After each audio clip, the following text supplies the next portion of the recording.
আজকের লেকচারে আপনাদেরকে আজকে যে বিষয়টা করাবো সেটা হচ্ছে আমরা আজকে শিখবো হচ্ছে জিও রেফারেন্সিং, আর একই সাথে হচ্ছে স্টাডি ম্যাপ তৈরি করা। যে আপনারা কিভাবে স্টাডি ম্যাপটা তৈরি করবেন সেই ব্যাপারে আমরা আজকে হচ্ছে শিখবো। এখন এই ক্ষেত্রে শুরুতে আমি এক্সট্রা কিছু গতদিনের যে ডেটাটা আমি আপনাদেরকে প্রোভাইড করেছিলাম ওই ডেটাটা থাকবে, সাথে নতুন করেও আরো কিছু ডেটা খুবই অল্প। যেহেতু সেটা আপনার হচ্ছে জিআইএস এ কাজ করতে গেলে হিউজ পরিমাণের ডেটা লাগে, তার তুলনায় এই ডেটার সাইজ অনেক অল্প দেখে আমি আপনাদেরকে এখন হচ্ছে লিঙ্কটা শেয়ার করে দিচ্ছি, যেটা আপনারা এই লিঙ্ক থেকে সবাই ডাউনলোড করে আপনারা আপনাদের সেটআপ যেটা কম্পিউটারে আছে কম্পিউটারে আপনারা ডাউনলোড করে নিতে পারেন। তাহলে আমরা এই ক্ষেত্রে কি করতে পারবো, তাহলে আপনারা সাথে সাথে করতে পারবেন। আদারওয়াইজ দেখা যাবে যে আপনাদের নতুন করে আবার ভিডিও গুলোর জন্য ওয়েট করতে হবে, হয়তো আগামীকাল ভিডিও প্রোভাইড করা হবে তার জন্য ওয়েট করতে হবে। এই জন্য আপনারা চেষ্টা করেন সবগুলো হচ্ছে ডাউনলোড করে নামিয়ে ফেলার, মানে যে ডেটাটা প্রোভাইড করে আমি চ্যাট বক্সে আপনাদেরকে লিংকটা শেয়ার করে দিচ্ছি। তো সবাই দেখেন, আপনাদের চ্যাট বক্স একটু চেক করলেই দেখবেন একটা ড্রাইভের লিংক আছে।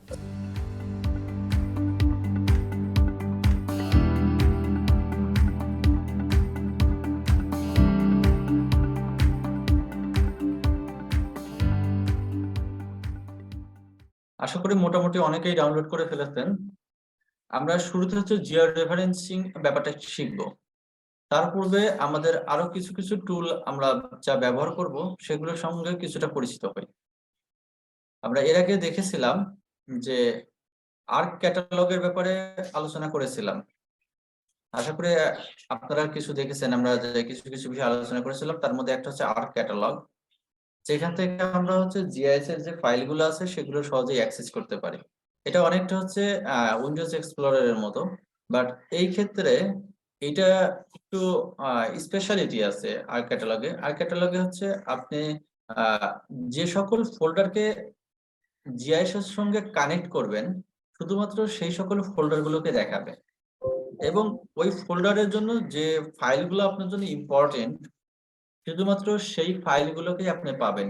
এই কোনো একটা ফাইলের জন্য সাপোর্টিং যে ফাইলগুলো তৈরি হয় সেগুলোকে আপনি আর ক্যাটালগে সাধারণত দেখতে পাবেন না।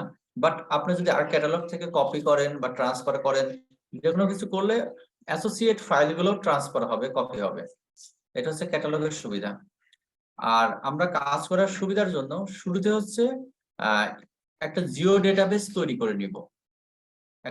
জিও ডেটাবেস কেন তৈরি করে নিব? কারণ আমরা যে কাজটাই করব সবকিছু একটা সেভ হবে একটা ডিফল্ট জিও ডেটাবেসে।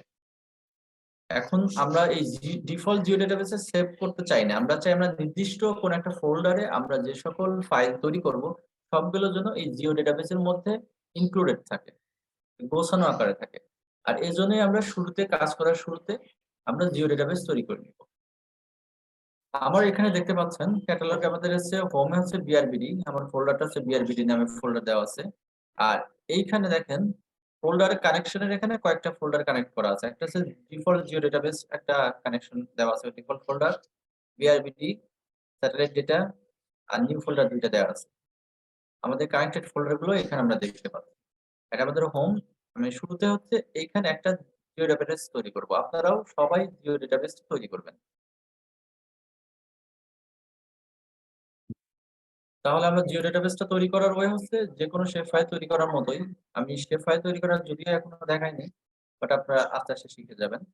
এখানে জাস্ট রাইট ক্লিক করবেন, আপনাদের ডিফল্ট যে ফোল্ডারটা আছে মানে যেটাতে আপনি তৈরি করতে চান, তৈরি করার পরে নিউ অপশন আছে অনেকটা উইন্ডোজের মতো। তারপরে এখানে দেখেন ফাইল জিও ডেটাবেসে গিয়ে আপনারা যদি ক্লিক করেন নিউ ফাইল জিও ডেটাবেস এর একটা অপশন চলে আসবে এবং এটাকে আমরা নাম দিই ক্লাস 2। আজকের ক্লাস অনুসারে আমরা নাম দিলাম ক্লাস 2।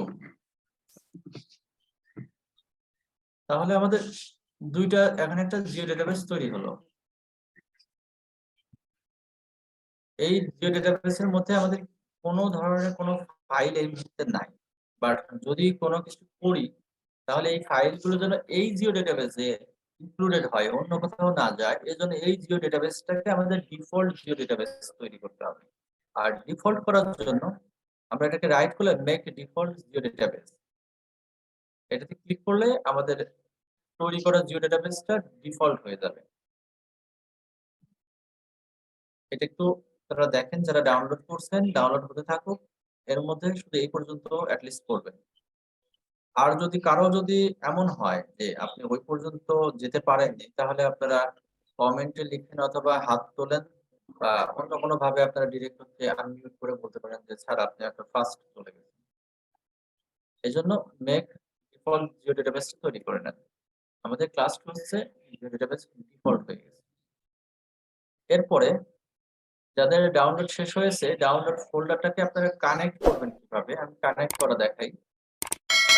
যে কিভাবে আপনি ডাউনলোড ফোল্ডারটা কানেক্ট করবেন যদি আমি গত ক্লাসে দেখিয়ে না থাকি, আমি আপনাদের দেখাচ্ছি। এখানে উপরে দেখেন ক্যাটালগে অনেকগুলো অপশন আছে, তার মধ্যে একটা অপশন আছে হচ্ছে কানেক্ট ফোল্ডার। কানেক্ট ফোল্ডারে আপনি ক্লিক করলে আপনার যে কোনো ফোল্ডার, এখন উইন্ডোজ এক্সপ্লোরারকে আপনি পেয়ে গেছেন। এটাকে বড় করে নিতে পারেন, তে গিয়ে এখানে আপনি আপনার নির্দিষ্ট যে ড্রাইভ আছে ড্রাইভে দেখতে পারেন। আমার এখানে হচ্ছে ডি ড্রাইভটা আছে, ডি ড্রাইভের মধ্যে বিআরবিডি আছে। এখন এর মধ্যে আমি অলরেডি এখন আমি বিআরবিডি ফোল্ডারটাকে কানেক্ট করেছি। বিআরবিডি ফোল্ডারকে কানেক্ট করলে এর মধ্যে ইনক্লুডেড যতগুলো ফোল্ডার আছে সবগুলোই আপনারা কানেক্ট অটোমেটিক হয়ে যাবে। আমাদের বিআরবিডি যে ফোল্ডারটা কানেক্ট করেছি, এই ফোল্ডারটা কানেক্ট করার কারণে আমাদের বাকিগুলোকে আলাদাভাবে কানেক্ট করার প্রয়োজন নাই। বাট আপনাদের দেখানোর জন্য আমি শুধুমাত্র লেকচার 2 যে ফোল্ডার আছে সেটাকে আলাদাভাবে কানেক্ট করে দেখাচ্ছি।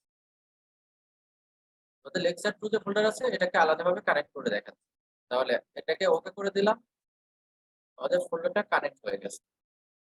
দেখেন কানেক্টেড ফোল্ডারে বিআরবিডি ফর লেকচার 2 আছে।